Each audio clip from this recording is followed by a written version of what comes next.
When we consider the beatings and humiliation and suffering that Jesus Christ went through for the sins of this world, it's important not to forget that even in his suffering, Jesus was still in control.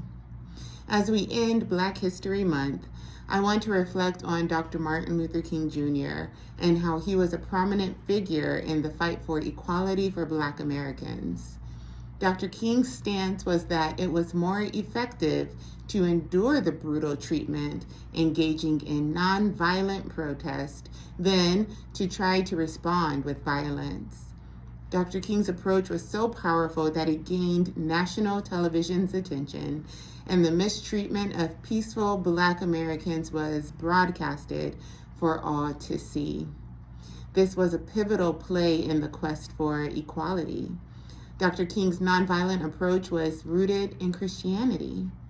It takes much more restraint and discipline to maintain peace in the midst of chaos than it does to respond to violence.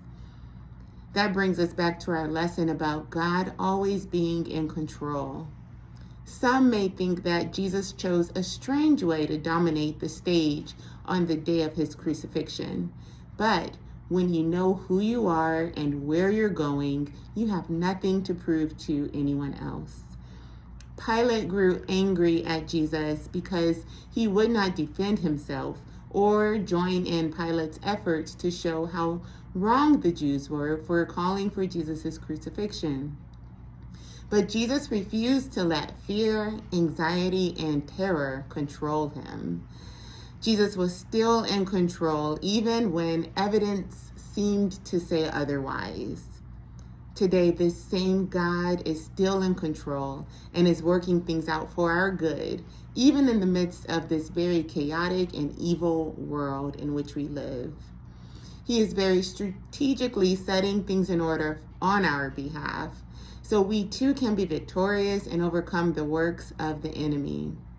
So today, I encourage you to walk in peace and let the Lord fight your battles, because he reminds us in his word that vengeance is his. God bless you.